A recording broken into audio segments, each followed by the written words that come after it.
platforms. So on behalf of the Executive Board and all other NAHSE members, I extend a warm invitation to anyone who is not yet part of NAHSE Houston chapter. Trust me, as the slide says, NAHSE Houston is the professional family you want to be a part of. Thank you. Thank you so much, Grace, and good evening again. My name is Kalia Aparicio, and I'll be the host for this event. I've been a part of NAHSE Houston since 2017, and I participate in the Professional Development Committee and serve as the programming chair. Next, I'd like to introduce our moderator, Ms. Zenobia Bibings. She is a trial attorney and the member in charge of Frost Brown Todd Houston office. Her practice focuses on business litigation and all things related to the U.S. government contracts. Zenobia has won numerous jury verdicts and trial court decisions. She has served as counsel in cases involving NAHSE, the Department of Houston, Housing and Urban Development, Health and Human Services, and the Department of Defense. She has also helped her clients implement compliance programs and advise clients being investigated by municipal, state, and federal government entities. Her cases have been featured in Forbes magazine, the New York Times, and the Houston Chronicle. And she has also been recognized as a Texas Super Lawyers Rising Star, was named a top women lawyer in Texas Monthly, and named top Houston lawyer by Houstonian magazine multiple times. Zenobia frequently writes and speaks on the procedural issues that arise in parallel proceedings, cases involving in both civil and criminal allegations. Without further ado, I'd like to introduce Ms. Zenobia Harris Bibings. Thank you so much. Hi, thank you so much for having us. We're excited to be here and have a lot of information to share with you. I want to start off by saying the reason why we are doing this is that oftentimes we find that one, for me as a trial attorney, I'm called when somebody is in trouble already and they're being investigated by an agency or the Department of Justice. And one of the things I promised myself I would do after my last white collar trial with an executive who's a government contractor is that I would spend more time in my career trying to do talks like this so that hopefully we catch you before you're in trouble and you can do something about it more proactively. And so the panel of experts that I'm putting before you today are compliance attorneys in the healthcare arena, in the healthcare industry, who this is what they do every day, is help people put together compliance programs. And so I'm going to share my screen real quick. We do have a PowerPoint presentation that we will be providing to you after this is over so that you have it. And so we're going to progress in two different parts tonight. And please share your questions as we go. You don't have to wait. You do have time at the end designated for questions. But we have a lot of information to share, and we're trying to make it as interactive as possible. The first part is going to be about healthcare fraud and abuse laws, the bread and butter of this presentation. And basically, you know, the problems, the things that you can do to get in trouble. And then part two is going to go over how you can put together a corporate compliance program. And so for me as a trial attorney, I see people after they get in trouble. The other thing that we often see is healthcare executives who don't have any understanding of the laws, and they get in trouble because they don't realize that what they're doing is wrong or what they see somebody else is doing is wrong. So we hope that this presentation, the way it's built, for you as an executive, you'll know the laws and be able to issue spot like what we learned to do in law school, but at the same time, know what to do to put in a program in place to help prevent issues. So the first poll question we have is, which healthcare law do you know about least? So if you could go ahead, I don't know, how do we put the, oh, there we go. All right.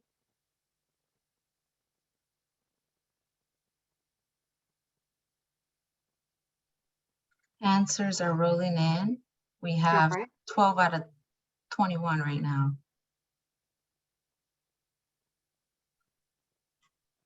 All right, we can a few more. And this everybody can vote. Don't be scared to put your answer. It's okay. We can't see who said what, so it's okay. And now, I'll see, now we're getting more votes.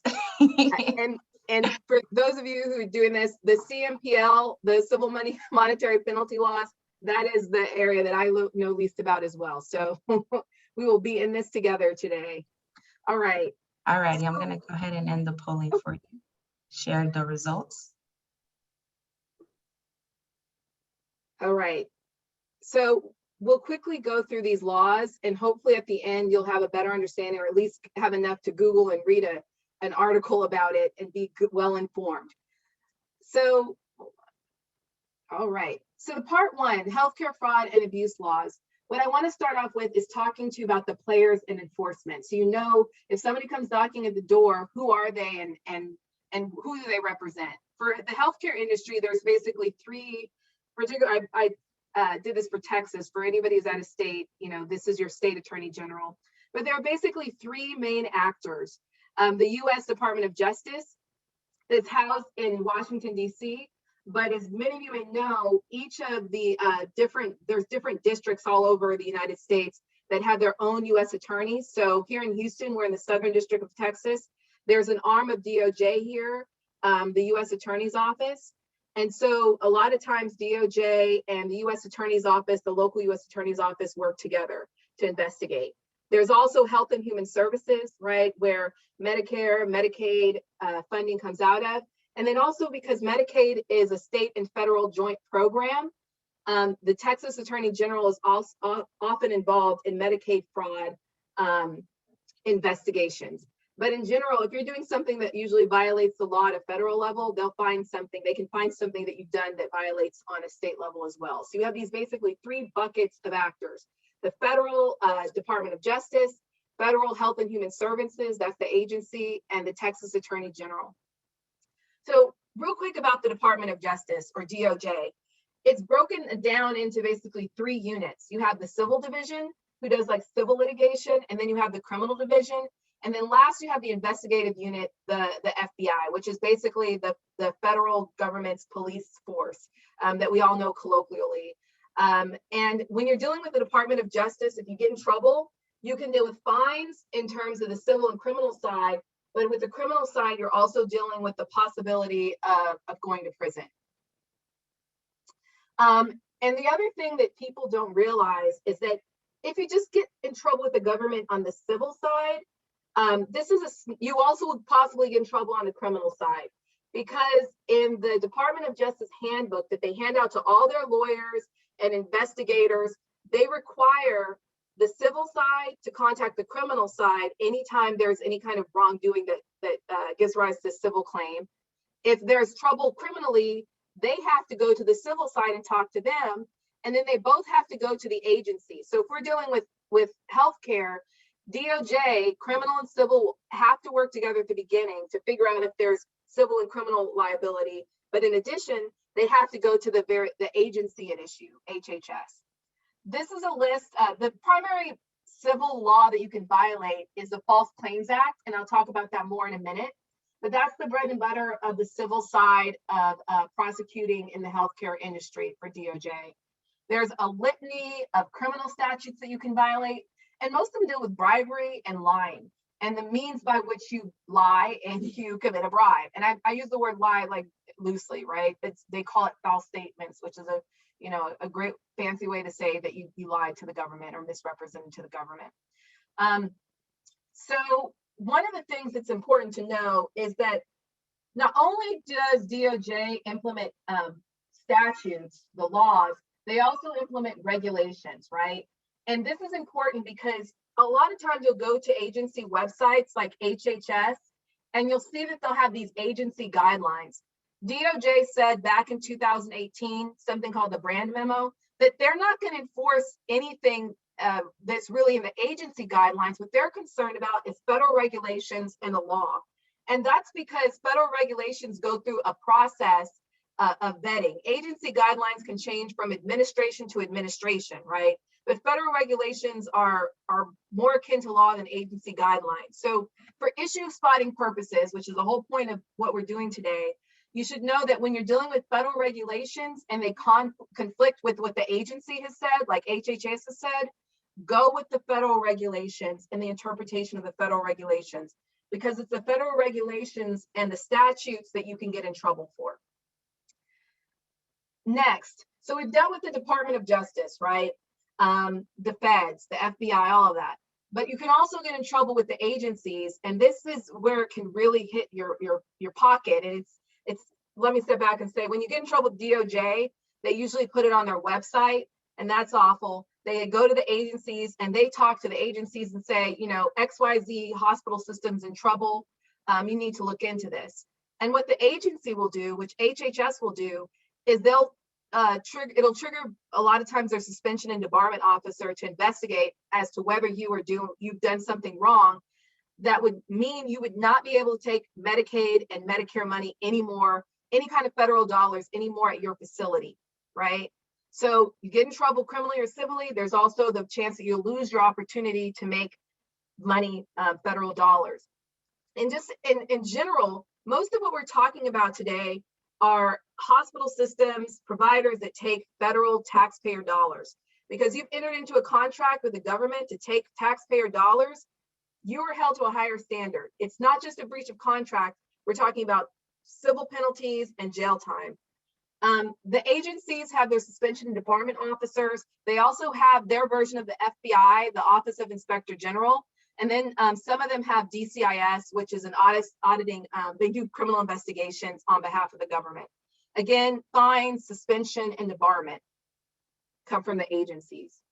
State enforcement, like I said earlier, the states work a lot of times hand in hand with the federal government. Right now, there was a big press release last week about state enforcement, law enforcement, working with the federal government on COVID fraud, which is a big thing right now in healthcare. The healthcare industry received more paycheck protection than any other industry. So they're cracking down on that, and then other kinds of COVID-related fraud. They have law enforcement, the police, just like the federal government. So those are your three areas you can get in trouble with: DOJ, the agencies, and also the state. So here I have a chart that you all can look at later that basically shows the different kinds of the different kinds of ways that you could have some kind of liability and exposure: DOJ criminal, civil, the agency, and you may also have a private civil suit, depending on the type of alleged misconduct. So very quickly, I want to go over the False Claims Act, because really that is, I feel like, the boogeyman of the healthcare industry, right? Because a lot of things fall under it. Almost every law that you're going to hear about today, the way that the civil side of the DOJ will go after you is under the False Claims Act, and it's very straightforward. And I mean, these are the elements, but the punchline is, if you take money from the government and you misrepresent to the government or don't follow the laws, you will be in trouble if it was material to the government's decision to pay you or to enter into the contract with you in the first place, right? So all the laws that you're going to hear about today, if you don't comply with them, you're not only going to be in trouble under that law, you're also going to be in trouble under the False Claims Act. And the reason why that's a big deal is that the government may not decide to go after your company criminally, but what they'll do instead is go after you civilly under the False Claims Act. And why that's a huge deal is because under the False Claims Act, not only do you have to return the money that's been tainted by your misstatements or your fraud, you have to do it times 3. So if you misled the government with respect to $1 million, you're going to owe the government $3 million. And then on top of that, you're going to have to deal with penalties. Now, how the False Claims Act usually percolates its way up is through whistleblowers, right? It could be you, it could be anybody in your company who goes to the government and says, this company has been misrepresenting, how they do their billing. And the government comes after you, the hospital system, for 3 times the amount that you defrauded them for, and penalties that get up, I think right now it's like $20,000 per misrepresentation. So every single time, $20,000. And attorney's fees and costs if there's a private attorney who was involved. And so that's the False Claims Act. There's a criminal side of it. The next piece is this big case came out called Escobar, and why this is important is because it changed the way that we started to think about materiality. It can't just be a little lie. It needs to be something that was so big that it had a material impact on the government's decision to pay. So my last poll question before I turn it over to my colleagues is, you can read it here. Are healthcare executives immune from being called, I can't even read my question. Hold on, let me see. I'll let you guys read it and the polls over my question.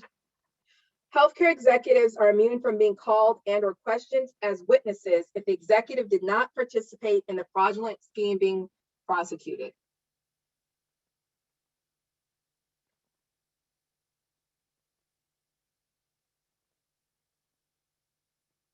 All right, this might have been a lightweight question. The punchline is no. If you're the healthcare executive, you can be called as a witness whenever the government wants. That's the thing. Taking government money is a great way to get paid. But the thing is, once you do that, they can come in and audit you at any time. They can come in and question you at any time. You are basically have to lay yourself bare to the government. And so, as you go on, take different positions, you need to be aware if the government is sending any kind of money to your facility, because you basically opened yourself up to be questioned. If the government comes in definitely with the subpoena, you have to answer the questions or you could be in contempt of court. And this is particularly true for healthcare executives who are making the business decisions and a lot of times signing the contracts with the government, making certifications that your system, your hospital system, your providers, whatever, will comply with certain laws. And so you really need to be aware that of what kind of money your facility is taking from the federal government. All right.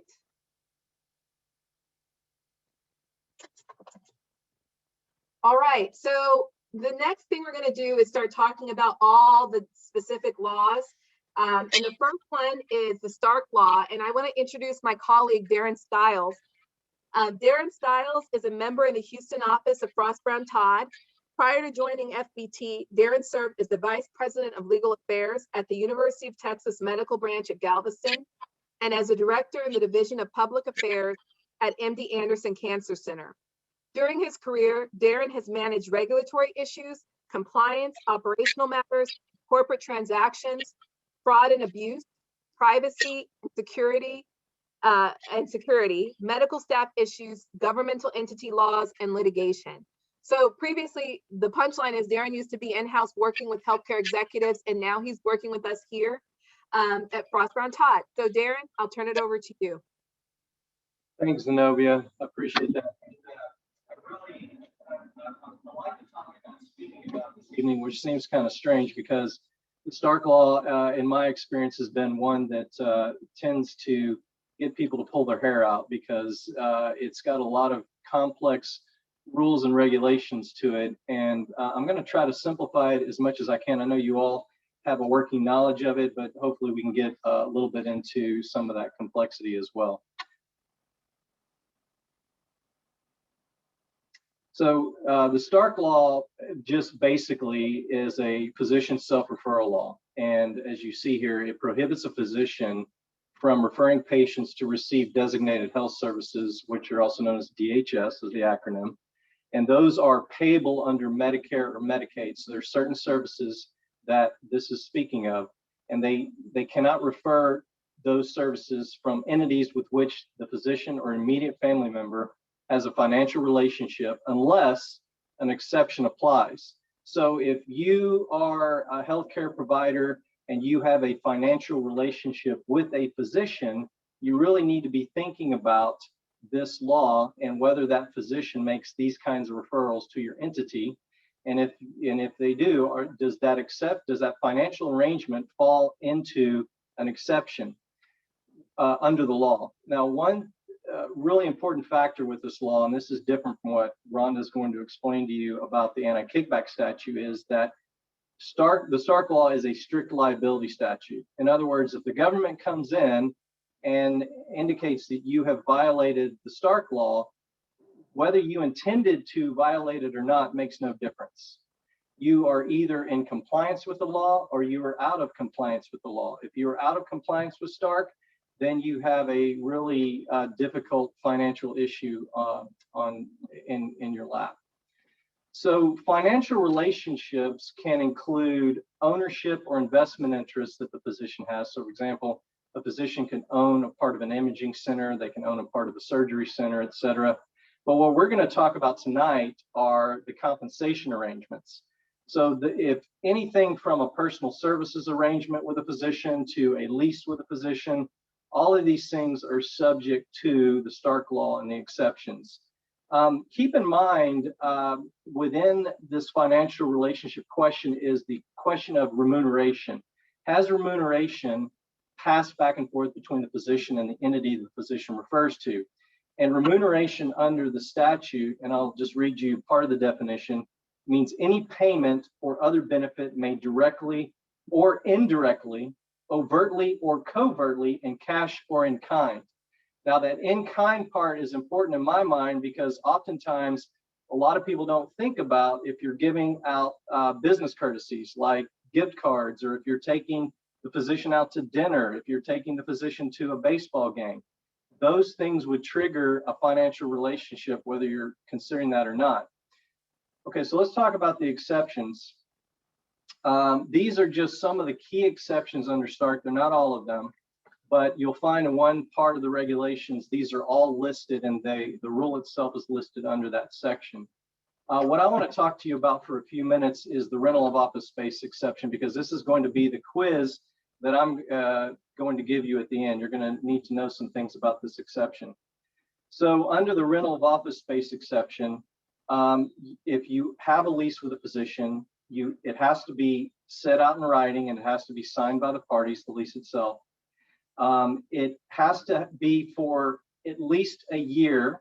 Okay, so you can't have it any less than a year for the term. And then if the parties end that lease within the first year, they cannot enter into a new arrangement for the same space within that year. So they're very, very strict on that. And importantly, the rental charges over the term of the lease have to be set in advance, and they have to be for fair market value. And I'll talk a little bit more about what those terms mean on the next slide. But before I get there, I want you to look at some of these exceptions, especially, for example, the medical staff incidental benefits exception, which is where you might be providing some of those meals to your medical staff, or your professional courtesy exception might come when you are taking the physician to dinner. These two exceptions, for example, have caps on them. So they have an annual monetary amount that you can pay the physician under those arrangements. And there are also, as you see, exceptions for compliance training and also for cybersecurity technology, which is actually one of the newer exceptions. Could you advance? Thanks. Okay, so if I were to distill down some of the key concerns across the Stark regulations that you see come up frequently and things you need to keep your eye on, are these terms that are set out in the regulations themselves and a lot of the rules in the different, and you see some of these in the rental exception, for example. So the first one, set in advance and fair market value, and I'm going to read you some of the language from those because I think it's important for you to know what the regulations say. So set in advance includes being set out in writing before the furnishing of items and services, and you have to make sure that the amount paid can be objectively verified. So you can't have, for example, well, we're going to pay you under personal services arrangements for the more business you bring in. Of course, that's a violation under another part of the statute, but we'll talk about that. Fair market value is another concern. Under the rental of office space, for example, fair market value is said to be value in an arm's length transaction of rental property for general commercial purposes without adjustment to reflect the additional value of the prospective lessee or lessor. So you cannot set your value based upon the value that that party has to you or your business. That would be in consideration of the business they bring to you. Commercial reasonableness is very important. A lot of people often overlook that. Commercial reasonableness, which, by the way, just recently was defined under the statute, is when you are furthering a legitimate business purpose of the parties themselves. So, for example, I had a hospital one time in my practice that was purchasing a cardiology practice. One of the questions that came up was, do we purchase the equipment, the imaging equipment? But when we did a consideration of what the hospital already had for imaging equipment, it didn't make sense for them to purchase it. It would not have been commercially reasonable to buy that equipment from the physician, so they ended up not doing it. Could have been a stark concern. The volume or value issue is very important, and basically volume or value might come up if the formula includes the physician's referrals to the entity as a variable resulting in an increase or decrease in the physician's compensation. So for example, the more the physician refers to the entity, the more the physician makes on the compensation end. Those are big no-nos under Stark and also under anti-kickback. You need to also be very aware of term provisions in these arrangements. So I said earlier, the 1 year or more requirement under many of these exceptions, and also the writing requirement. A lot of these exceptions require that your financial arrangement be in writing with the physician, though not all of them, but many of them do. So there were recent changes to the Stark law, and I actually took this from the CMS site where they were distilling down kind of into organization what the exceptions fell under. So there are exceptions now for value-based arrangements, and I know a lot of healthcare providers are looking into getting into the value-based space. So there are exceptions for that now. That's a big relief. There are clarifications on technical requirements. So I mentioned earlier that they do now have a definition for commercial reasonableness. They didn't have that before. There's also more discussion about the volume and value standard.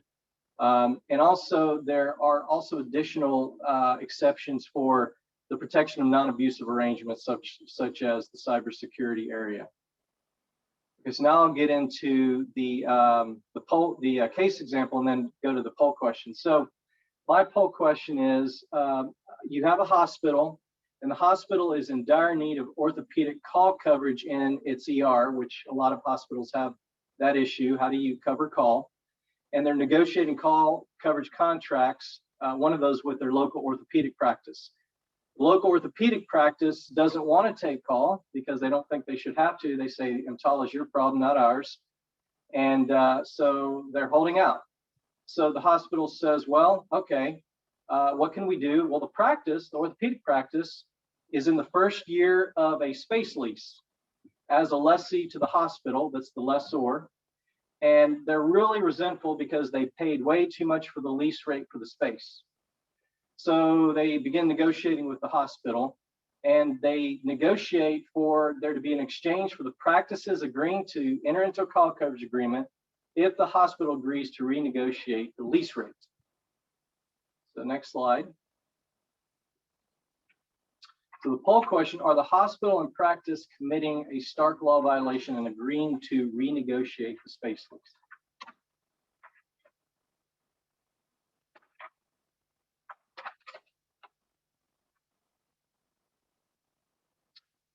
So do we have, we may not have an official, oh, there we go. We'll give a few seconds for everybody to fill that out.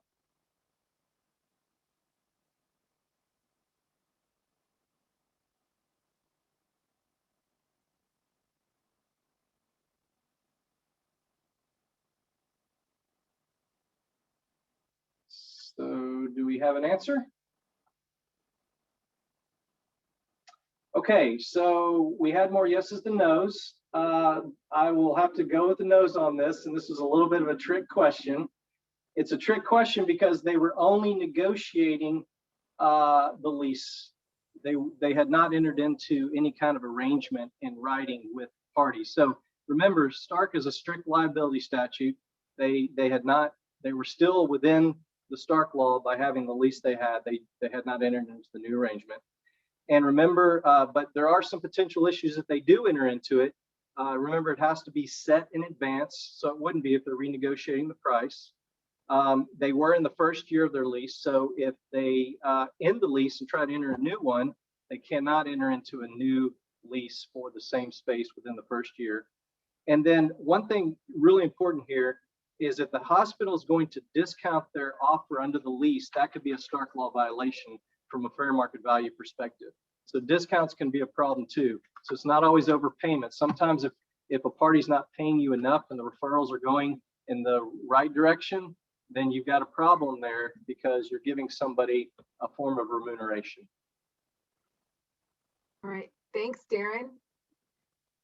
So now we're going to talk about something, the anti-kickback statute. Rhonda Schechter is going to be speaking about that. Close, I almost say it's the cousin of the Stark law. For more than a decade, Rhonda has been helping healthcare industry clients manage the array of legal issues that arise throughout their professional life cycles. She has guided individual practitioners as they review their first employment agreement, evaluate an offer to buy into a medical practice, negotiate a separation agreement or restrictive covenant, and engage in thoughtful succession planning. Rhonda has provided guidance to healthcare companies from their formation acquisition stage to their sale, private and public, and the various stages of development in between. Rhonda's particular area of expertise is senior living, nursing facilities, assisted living and independent living facilities, hospice providers, and home health agencies. She takes pride in helping the sector of the healthcare industry meet the unprecedented demands being placed upon it. I'm sure that's definitely right now. So Rhonda, I'll let you take it over in terms of the anti-kickback statute. Thank you, Zenobia. And I think I haven't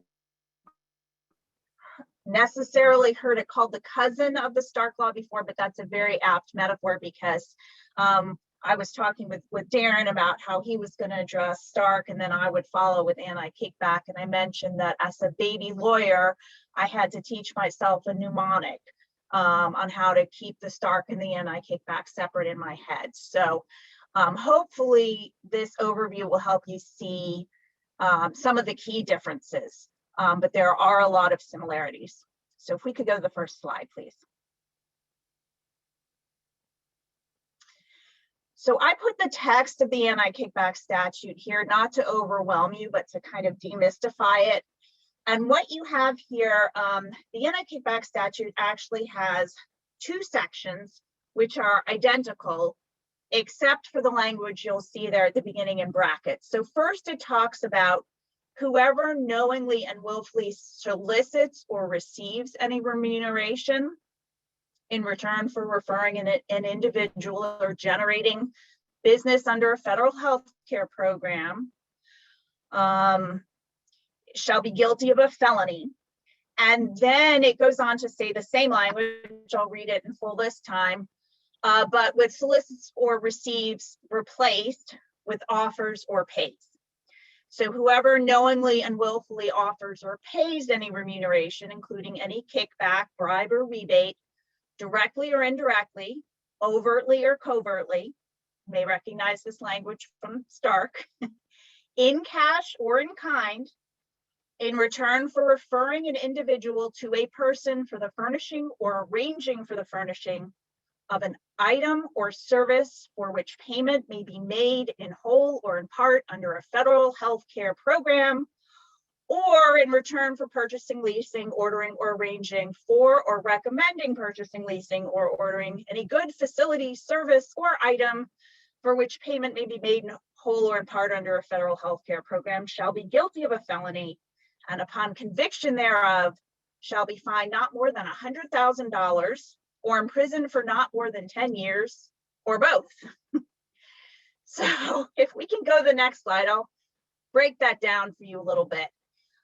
Some of the key language in here, and it, like most legalese, looks more intimidating at first blush than it is. But key here is the knowingly and willfully language. The knowingly and willfully means that there's criminal intent if the party giving or offering to give or requesting or receiving the remuneration is doing that in part in exchange for referrals, in exchange for generating healthcare business. So this is the key point where the anti-kickback statute is different from the Stark law, because you do have to have the intent to, I won't say violate the statute, but to be exchanging remuneration in exchange for referrals. That said, you don't have to be engaging in this exchange solely to generate healthcare business, generate referrals, or even primarily for that purpose. As long as that's one of your intents, the government can show that along with other purposes, one of your reasons for paying or receiving remuneration was to generate referrals or generate healthcare business, then they can hold you criminally liable under the anti-kickback statute. The solicits or receives or offers or pays language, I have highlighted here to emphasize that there can be liability both for those who ask for or receive remuneration and those who offer or pay for it. So you might be on the receiving end, you didn't ask for any kind of remuneration, but you were offered it. You kind of knew that one of the purposes of the offerer was to generate more business from you. You can indeed be criminally liable. Like with the Stark law, remuneration here means anything of value, not just money. And we'll get into that a little more later with my fact pattern. And here I've highlighted the language for which payment may be made in whole or in part under a federal healthcare program. Just to point out the fact that here we're not talking about a specific type of services, the designated health services that Darren talked about under Stark, but any type of services that could be paid for in part by a federal program, Medicare, Medicaid, TRICARE, etc. So next slide, please. So what are the stakes for violating the statute? As hopefully I already made clear by reading the statute itself, you can go to federal prison and be charged fines, significant fines. As Zenobia indicated when she did her introduction, there are also civil laws and penalties that the administrative agencies can impose that can come along with or in lieu of the criminal penalties. So while the government may not pursue criminal penalties, they may say, because you had this arrangement that does not pass the smell test under the anti-kickback statute, we're going to say that you misrepresented information and we're going to pursue you under the False Claims Act. We're going to exclude you from participation in future federal programs like Medicare. So the stakes, in short, are very high. Next slide, please. There are safe harbors available to the SAFE law, to the anti-kickback statute. What this means is, since the anti-kickback statute is not a strict liability statute like the Stark law, you don't have to qualify for a safe harbor in order to be considered safe, not in violation. But because the stakes are so high, what the government has done is said, we're going to provide certain types of scenarios where if you meet all of the criteria, you can consider yourself safe. So what I tend to do, and I know my healthcare colleagues here at Frost Brown Todd tend to do, is to advise clients, try to comply with a safe harbor, at least one, as much as you can, ideally more than one, to the extent that you can comply. So we'll take a quick look at what some of those safe harbors are. On the next slide, please.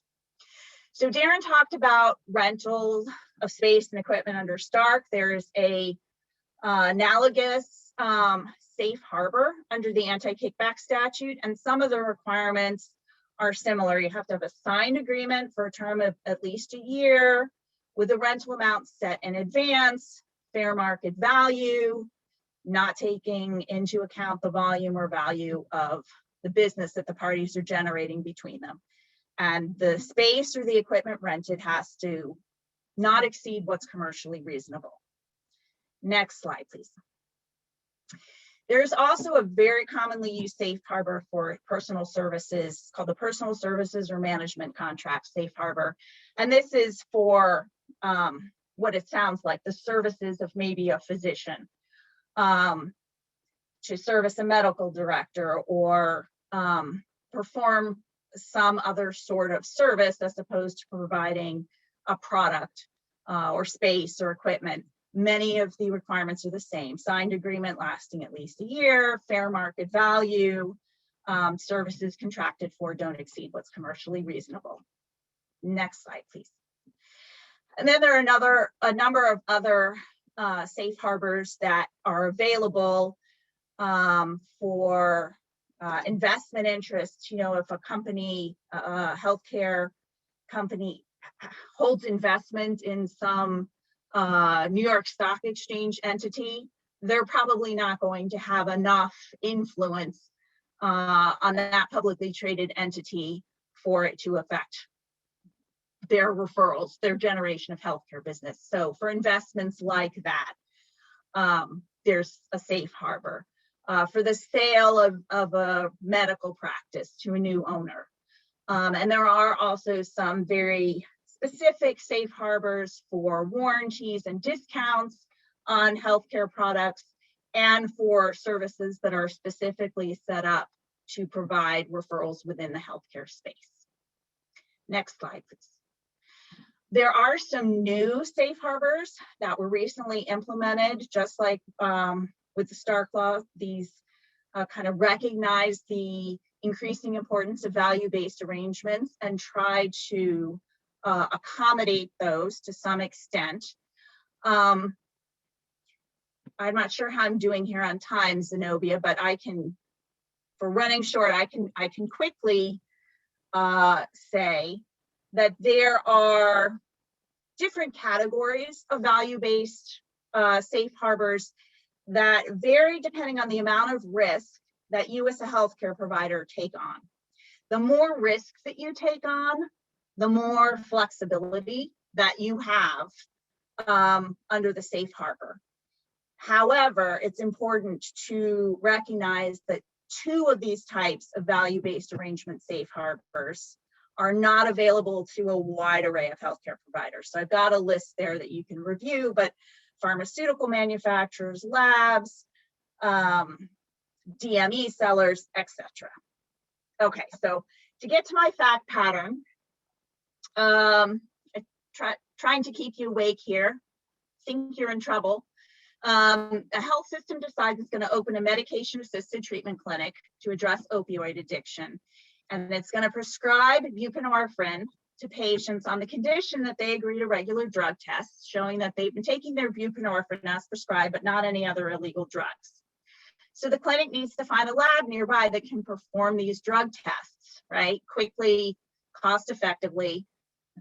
A lab steps up and says, oh, we'd be happy to provide those services to you. And in fact, we can provide you with urine collection cups or P cups that have a little, testing strip in them. And you can tell right away whether the result is negative for an illegal drug or positive.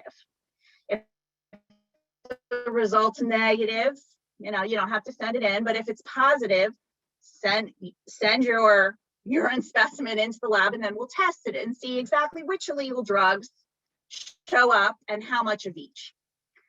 So my question is, yes, next slide, please. You run the clinic and you accept the lab's offer. You say, this sounds great.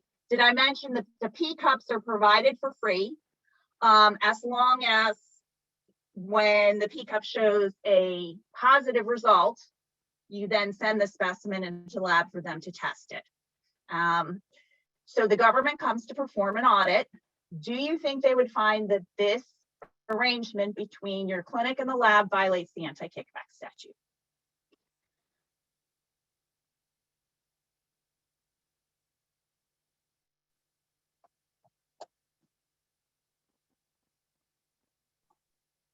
All right, let's give it a few more seconds. We got half of the votes right now. Okay. All right, I'm gonna share it now. Okay. Those of you who said yes,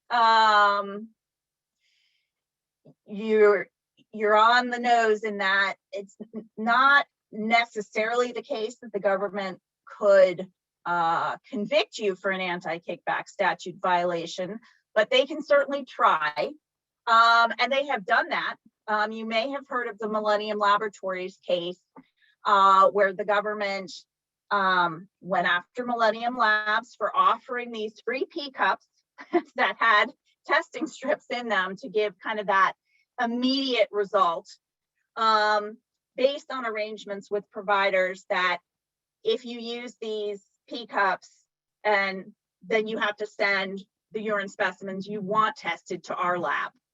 Now it never went to court. Millennium Labs agreed to pay $256 million to settle with the government. So there's your answer. If you're thinking, did it have to be just money, or nope, it can even be cheap pee cups. Thanks, Rhonda.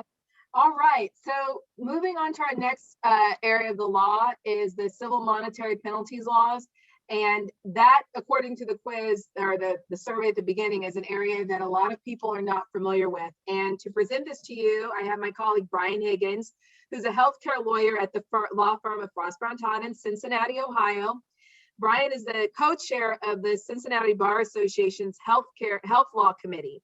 Brian has specialized knowledge of the healthcare industry's nuanced statutes and regulations, including the AKS, the Stark Law, HIPAA, and the Part 2 regulations for substance use disorder providers. He regularly assists healthcare providers and vendors to the healthcare industry with corporate formation, asset purchase agreements, and stock purchase transactions, contractual matters, and healthcare regulatory issues, including payer audits and appeals. So Brian, I will turn it over to you to inform us about this area that many of us know nothing about. Sure. Thank you very much, Zenobia. That's very interesting. So, the civil monetary penalties law has a few different provisions in it. And today we're going to focus on this one specific area, which is a prohibition on inducing beneficiaries of federal healthcare programs. So just to take you back to the beginning, Darren talked about the Stark Law. That law is really specific to physicians. Rhonda just talked about the Anti-Kickback Statute. That is specific to physicians, healthcare providers generally, and also even marketing efforts within healthcare. And here, this civil monetary penalties law about inducing beneficiaries is specific to patients. So the patients that are part of, or Medicare patients, Medicaid patients, those who are part of state and federal healthcare programs. So the civil monetary penalties law prohibits inducements to these government healthcare beneficiaries. Specifically, and this is a mouthful, it's not as much of a mouthful as the anti-kickback statute was, but the law prohibits knowingly offering or transferring remuneration to a Medicare or state healthcare program beneficiary that the person knows or should know is likely to influence the beneficiary's selection of a particular provider, practitioner, or supplier for the order or receipt of any item or service for which payment may be made in whole or in part by Medicare or a state healthcare program. So for all of your purposes, to put that more simply, you cannot give something to a patient to try and make the patient come to you or someone else for healthcare related items and services. While there are exceptions to this rule, you must always question these marketing efforts, especially when they involve targeting patients with free or below fair market value items, because those efforts likely implicate this beneficiary inducement statute and must also be analyzed under the federal anti-kickback statute, what Rhonda just discussed. Now, the rationale behind this law is that offering valuable gifts to beneficiaries to influence their choice of a Medicare or Medicaid provider, it raises quality concerns and it also raises cost concerns. So providers may have an economic incentive to offset the additional cost attributable to the giveaway by providing the patient with unnecessary services that they don't need during the visit, or by substituting cheaper or lower quality services. The use of these giveaways to attract business also tends to favor more larger providers with, greater financial resources, and that disadvantages smaller providers, especially those who may be located in more rural areas, which tend to have fewer financial resources. So I think it's always important to understand the rationale behind these laws. So violating this statute, so violating the Beneficiary Inducement Statute, it can lead to three horrible things. The first is becoming an excluded provider. I think we've talked about that a little bit, but that's really a death sentence for healthcare providers because it excludes you from treating Medicare, Medicaid, or state healthcare program patients. And, obviously there are a lot of people out there who have those as their primary insurance coverages. And so the inability to treat them and be paid for the services you provide to them can be detrimental to both you and your organization. Additionally, violating this Beneficiary Inducement Statute can also lead to being penalized $10,000 per item or service that's ordered after the inducement, and being assessed up to 3 times the amount of the claim for whatever service was ordered or the item that was ordered. So let's break that law down just a little bit more. So first, the law prohibits remuneration. We've talked about that a little bit, but remuneration is a term widely used in these healthcare fraud and abuse laws, and the government and courts, they take a super broad view of what that means. They pretty much say that remuneration means anything of value, including giving items or services away for free or less than fair market value. And this also includes waiving or reducing a patient's copayment or deductible amount. So any of those cost sharing amounts that a patient comes in and, maybe we'll talk about the inability to afford those, but you cannot just go ahead and waive those cost sharing amounts that they may be required to pay under their healthcare insurance. So second, the law prohibits offering remuneration to these beneficiaries to induce them. Now, induce means the person offering the remuneration knows or should know, which is key, should know that the remuneration is likely to influence the beneficiary to order or receive items or services from a particular provider. And the should know standard is met if a provider acts with deliberate ignorance or reckless disregard. So in other words, no proof of specific intent is required to meet the standard. So it's easier to make a finding that an inducement was given just because someone should have known better. Third, the law prohibits offering the remuneration to these beneficiaries to induce them to select a particular provider, practitioner, or supplier. And provider, practitioner, or supplier means a licensed individual healthcare provider, so think doctors, and it also includes healthcare organizations themselves, so think hospitals, skilled nursing facilities, rehab facilities, etc. You can advance to the next slide. So again, while the Beneficiary Inducement Statute generally prohibits giving something to patients to try and get them to come to you or someone else for healthcare services, there are exceptions to this rule, and some of those key exceptions relied upon by healthcare organizations are listed here. These are different exceptions that we often talk through with clients when they want to make some sort of marketing effort or giveaway or something to their potential patient base. These are some of the key ones that we look at to try to see, can we fit this offer within one of these in order to try to offer something to the patients.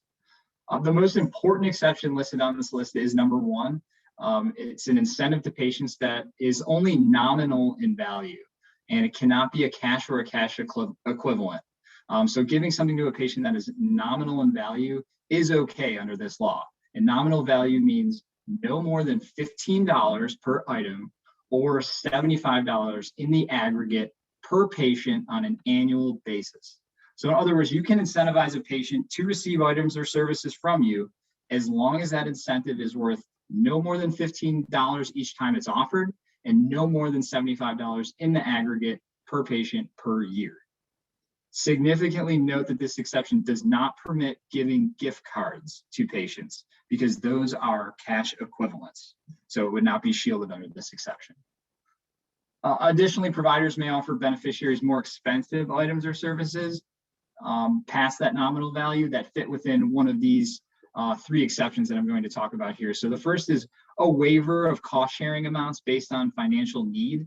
So this exception permits non-routine, unadvertised waivers of co-payments or deductible amounts based on individualized determinations of financial need or exhaustion of reasonable collection efforts. So typically, a hospital, for example, will have some sort of policy, and that's exactly what we would recommend, that you set this forth in some sort of policy, that patients who are able to show that they, maybe they cannot afford their copayment or meeting their deductible, you go through your policy that you set forth, and you can make sure that, every patient is treated uniformly in making this determination. And ultimately, you may decide that, based on financial need, you're going to go ahead and waive what this patient may owe because they just can't pay it. And that would be permitted under this exception. Another exception is incentives to promote the delivery of certain preventive care services. So this exception defines preventive care to mean items and services that are covered by Medicare and Medicaid and are either prenatal or postnatal wellness baby services, or are services like the use of screening, counseling, and other preventive services that are typically delivered in your primary care setting when you're with your primary care physician. Talking to you about how to take care of yourself, and also counseling you on different ways to also better your mental and physical health. And another exception is to this beneficiary inducement prohibition is remuneration, which promotes access to care and promotes a low risk of harm to patients in federal healthcare programs. So again, typically it's prohibited to give anything to a patient to try and induce them to receive healthcare services from you or someone else. However, there are these exceptions that we've talked about here: preventive care services, promoting access to care, and also nominal value. And I'm bringing these up again because they're going to come up in my fact pattern. Lastly, healthcare organizations are permitted to seek advisory opinions from the government if they want to determine whether their offer or arrangement to a potential beneficiary is going to violate the Beneficiary Inducement Statute. So something else to keep in mind. So on to the fact pattern. So here we have a Heart Health Center. Have a Heart Health Center participates in federal healthcare programs and receives federal grants to deliver healthcare services as a federally qualified health center. Consistent with its mission and status as an FQHC, Have a Heart serves predominantly low-income individuals. 96% of Have a Heart's patients report incomes at or below 200% of the federal poverty level, and 65% of its patients receive coverage under either Medicaid or the CHIP program, the Children's Health Insurance Program. Now, Have a Heart wants to offer $20 gift cards to a big box store to its pediatric patients who have previously missed 2 or more preventive and early intervention care appointments with its physicians. Have a Heart plans to contact patients by phone who have missed 2 or more previously scheduled appointments in the past 6 months to notify them of the opportunity to receive this $20 gift card upon rescheduling and attending an appointment, and give them the gift card after the appointment and verifying eligibility. So our poll question here, you were probably wondering whether or not I was going to ask you, is this permissible? Well, I'm going to tell you what, it is permissible, but my question is why? Is it A, because it qualifies for the nominal gifts exception, B, because it qualifies for the promotes access to care exception, C, preventive care exception, or because Have a Heart got a favorable advisory opinion from the government?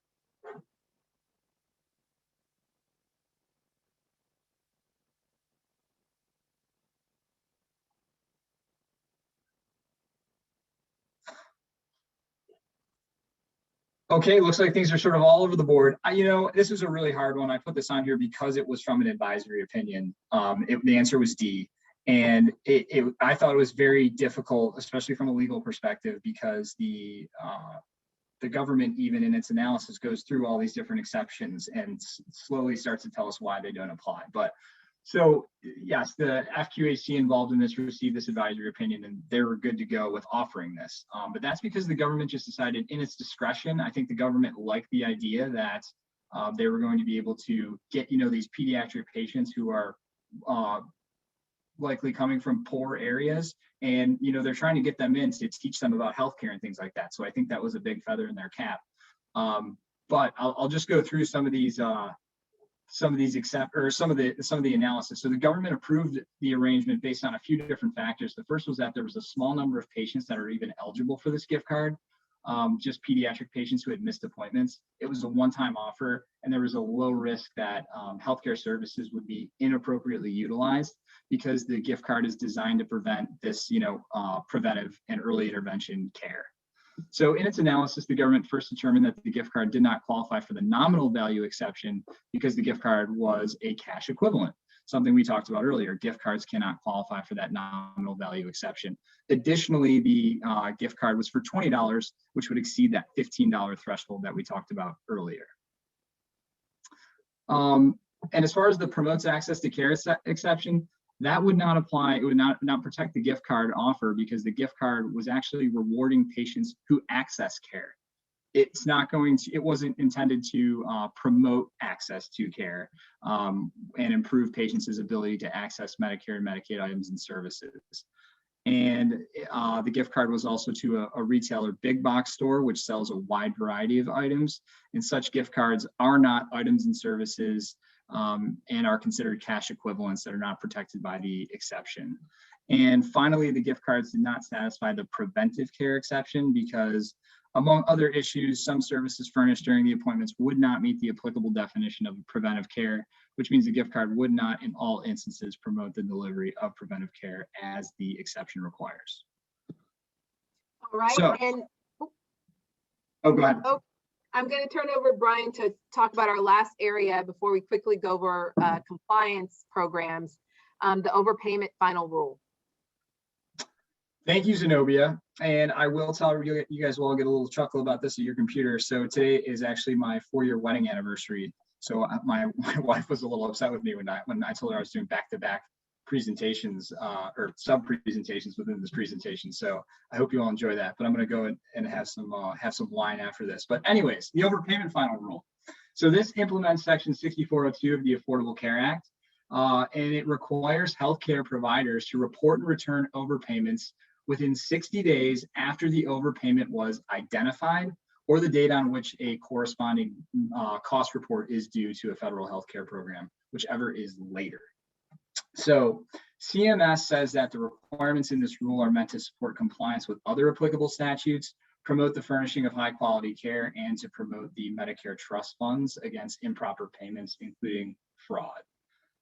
So any overpayment that's retained by a person after that reporting deadline of 60 days becomes an obligation under the False Claims Act. And we heard earlier, that can result in a person being assessed a civil monetary penalty, in this case up to $11,000, plus 3 times the amount of the government's damages per claim.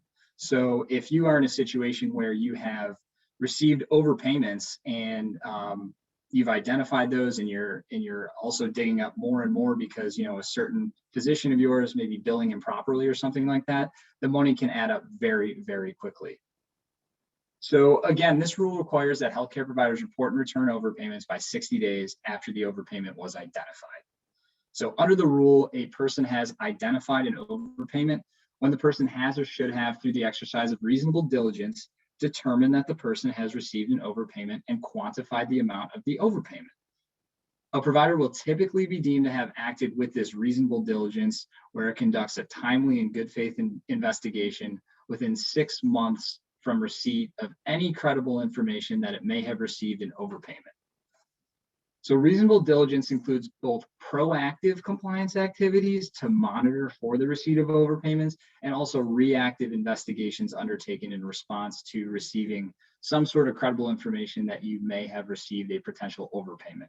And this credible information typically comes to providers through, some sort of audit report. Maybe they did something internally. Maybe someone from billing and coding has said, hey, I see something sort of not necessarily funny, but something going on over here that's a deviation from what we see from our other providers, or you receive some sort of letter from a Medicare contractor, which kicks off an entire appeals process typically about, maybe that you have received an overpayment. Additionally, what's also some teeth that's involved in this rule, there's a 6-year look back period. So that requires that overpayments be reported and returned only if a person identifies the overpayment within 6 years of the date the overpayment was received.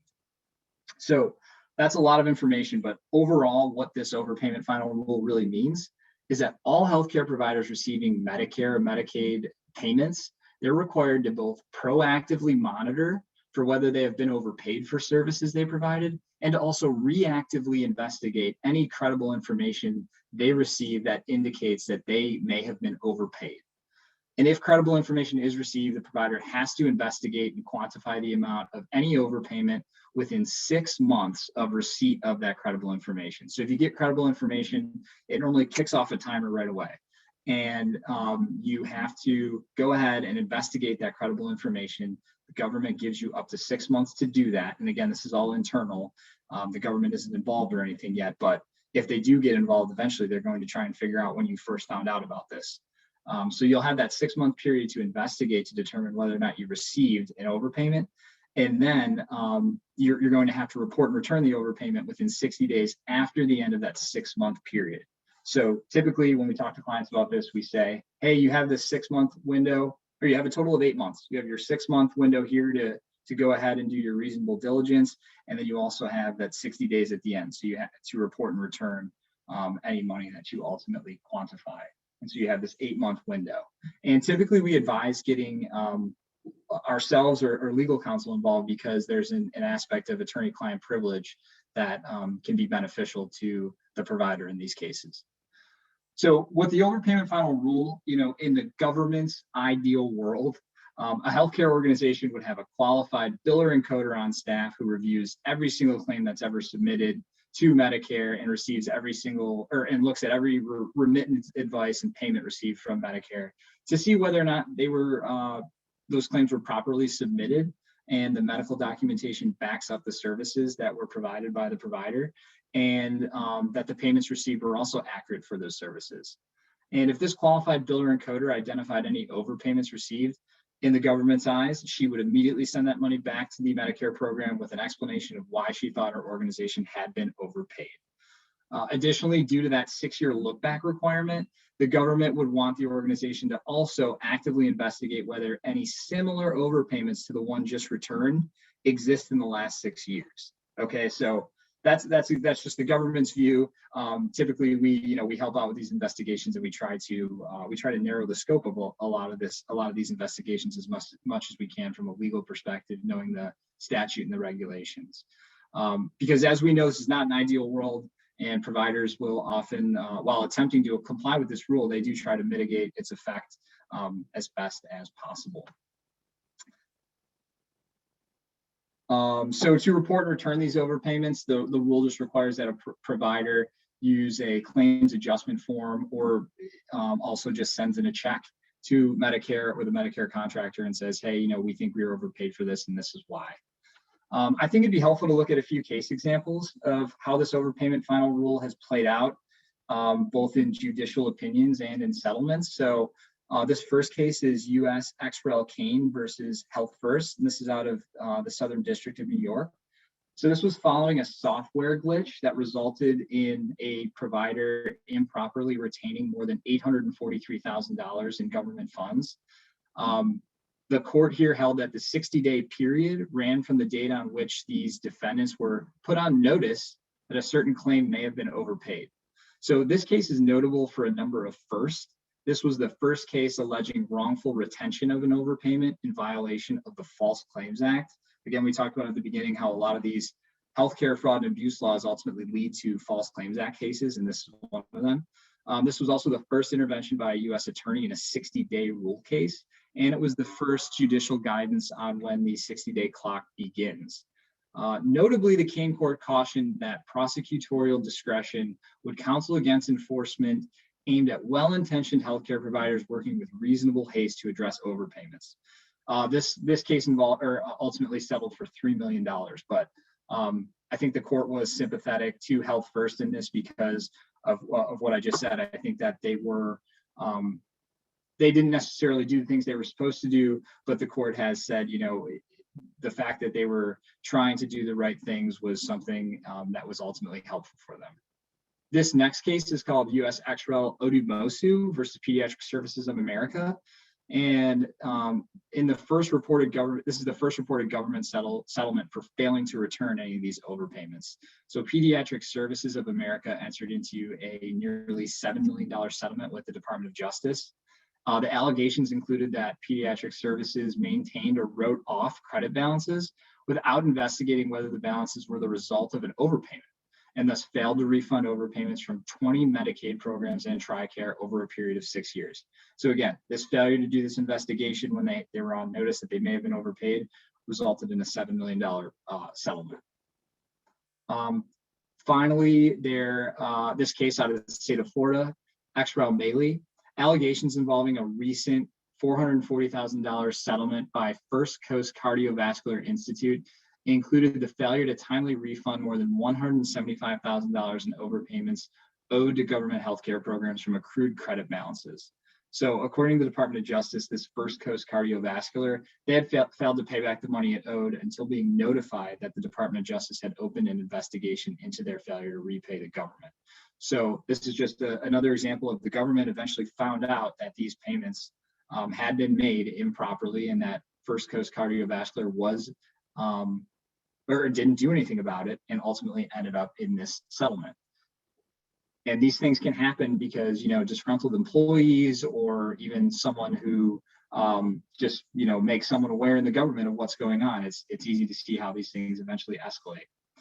So here's my case example for this overpayment final rule. So you have Miss Meanswell. She's a compliance officer at a physician practice. She wants to perform an annual billing and coding audit on claims submitted for payment to Medicare. During the audit, Ms. Meanswell learns that Dr. Kevorkian has a high upcoding error rate. So our poll question, what should Ms. Meanswell do with this information? A, nothing. Should she tell Dr. Kevorkian and never do another audit? Should she report and return only the overpayment amount she discovered and go about her day? Should she perform a 6-year look back of other similar Dr. Kevorkian claims and then report and return all of the overpayments discovered? I should have included a choice E for get legal counsel involved, but I did not. So I'll just go ahead as the results are coming in. The best answer here is D. And this, oh wow, 100%, good for everybody. This fact pattern comes from a False Claims Act case that was called U.S. ex rel. Keltner. So in Keltner, there was a relator, someone who worked at the organization who brought this case to the government's attention. She was a former billing department employee, and she brought a suit alleging that the defendant medical group violated the False Claims Act by knowingly submitting false claims to the government and failing to repay government overpayments. So she claimed that Lakeshore, where she worked, in its annual audits, found out that these two doctors had an upcoding error rate greater than 10%. She further alleged that even though Lakeshore repaid the specific overpayments identified in the sample audits, it did not go back and review other claims by those doctors to repay additional upcoded claims. So again, that 6-year look back period, they didn't go back and do that. So ultimately, Lakeshore moved to try and dismiss the complaint, arguing that it was that fraud was failed to be pled with a particularity required under the federal rules of civil procedure. But the district court denied this motion, and it's just a lesson that these types of overpayment cases are actually working their way through the courts from, you know, even relators in key TAM actions or what we call whistleblowers. And they are important to the government, and it's a new mechanism for the government to try and recoup funds that it feels, you know, were taken away from the Medicare trust funds and the taxpayer. So comply with your overpayment final rule. I will stop talking. Thank you for listening. Well, panelists, we have about 15 minutes left, 14 minutes now. And so what I thought we could do is talk about the instituting a corporate compliance program. And instead of going through each one, if we could just do a round robin and each of us talk about the parts of the 7 elements that are important to us and that we've experienced and that people need to sort of issue spot just for a few minutes. And so the Health and Human Services Office of Inspector General published the 7 fundamental elements of an effective compliance program. And so here they are for you. They're listed individually with more detail in this PowerPoint that you'll receive after this presentation. And so I'll just pick on somebody. Darren, do you want to talk about of these 7, which ones do you think are most important to take note of? And why? There.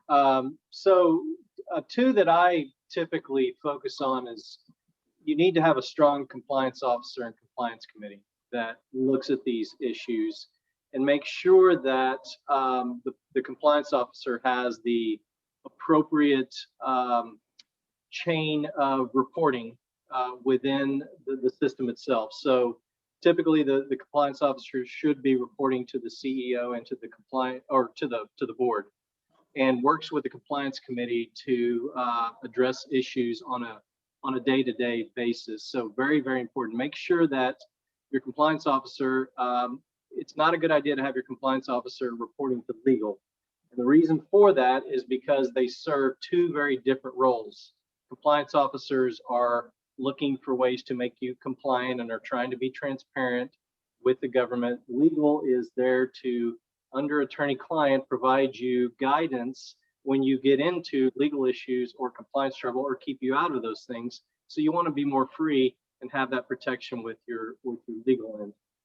The other one that I would focus on would be developing effective lines of communication. Do you have a hotline that you have set up that allows people to freely report on things that they see to be an issue? And are people reporting on things?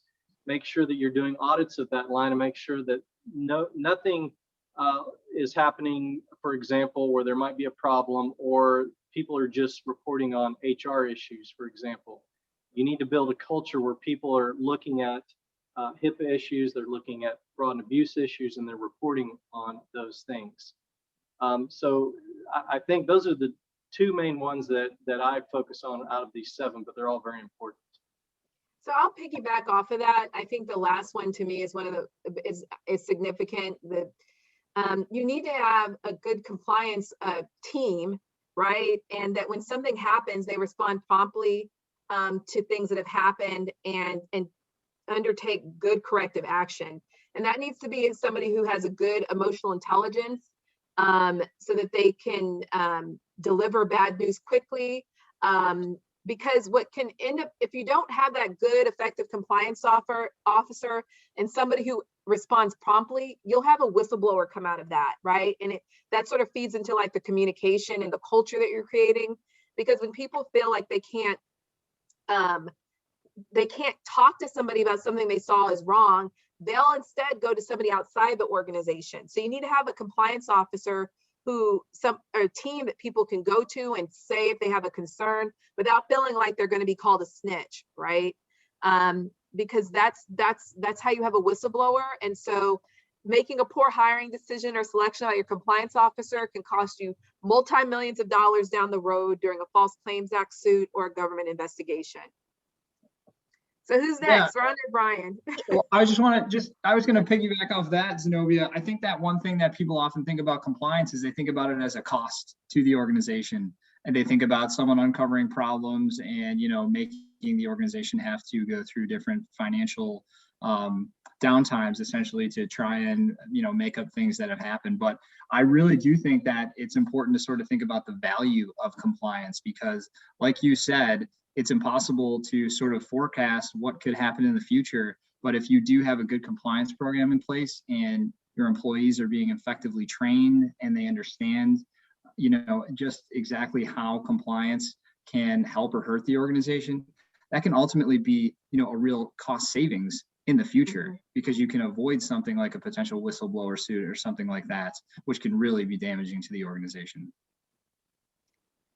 And I'll just add that, originally when we were going to talk about each of these, we thought we had time to do that. I was going to start with one, talking about implementing the written policies and procedures, but I think it's great that we took a kind of a high level view of all 7 of these and talk a little bit about what we think are the most important elements, because what I've seen time and time again, now that I've been practicing for a while, is I'll have clients come to me and say, we know we need a compliance program. Can you write us up some policies, procedures? And I say, sure. And I send them to them and I say, we need to talk about how to implement these, and you need to train your folks on these. Then they say, sure.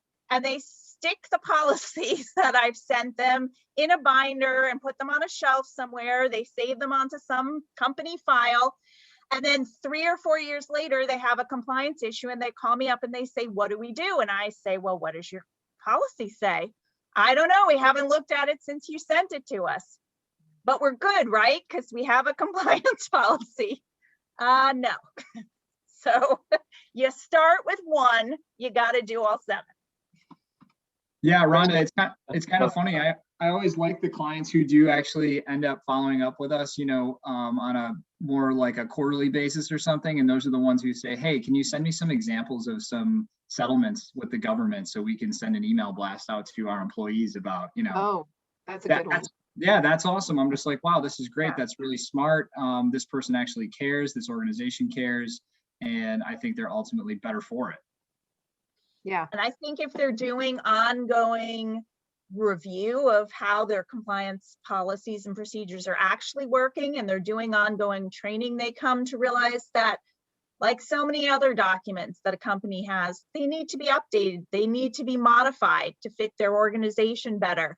They're not intended to be something that we create for them and then they fit there and don't change for the next 10 or 20 years. They should be part of your operations. So a couple questions. Oh, No, We have about 7 minutes and we have 2 questions in the chat if you guys want to work on those. yeah. And so Darren, I know that we talked briefly about Texas, and now telemedicine has been approved by the governor recently, and new legislation like across the board.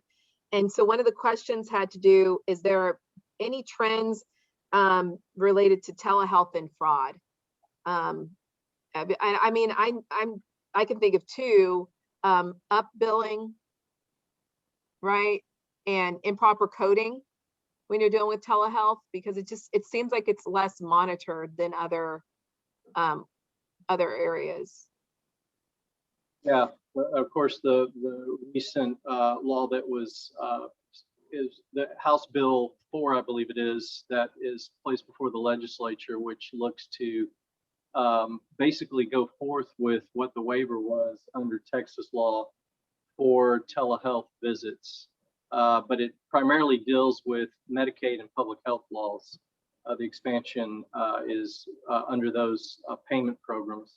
So it's going to be interesting over the next several years to see where this goes. But to Zenobia's point, there are rules that you have to follow under telehealth in your billing and coding for those procedures, and make sure that you submit those for billing properly. And those are a telehealth visit versus an in-person visit. Okay. And the next question we have is that early on I mentioned the penalties for defrauding government programs. What recourse do commercial managed care organizations have against fraud?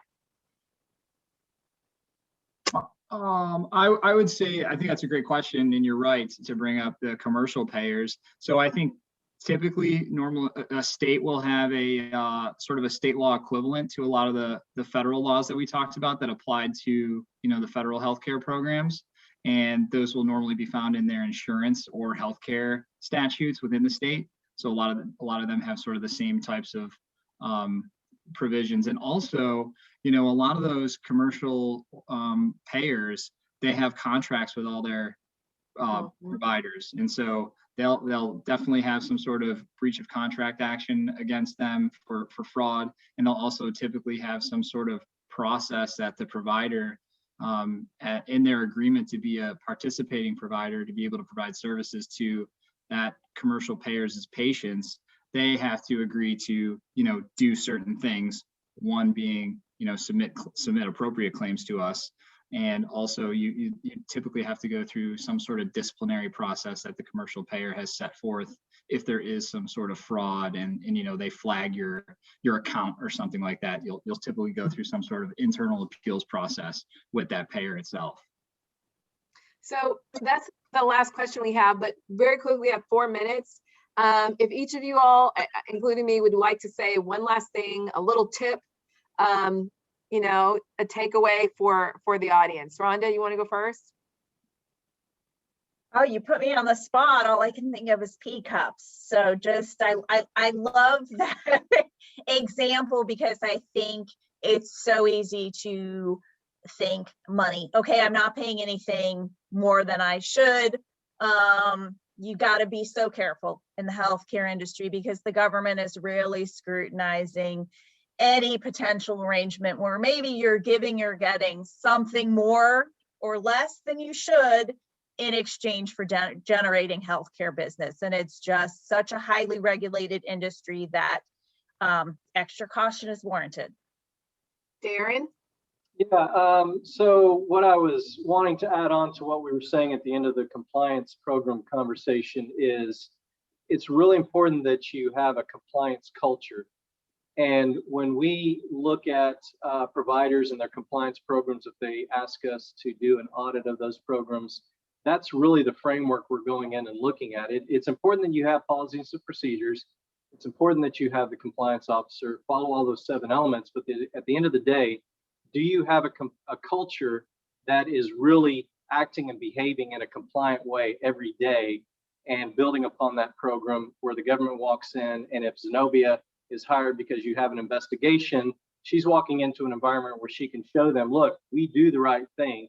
This was just an aberration, and we can show you that through how our people operate. All right, thanks. Brian? Yeah, I think I want to piggyback off what Rhonda said. Healthcare is such a highly regulated industry, and I think that the folks who are listening to this webinar right now are executives. Maybe you've never been in healthcare before, and you know, you're put in this position. I think that it's just very important to really realize all the restrictions that are put on different healthcare organizations, and especially when it involves taxpayer money through, you know, Medicare, for example. Just be cognizant of that stuff.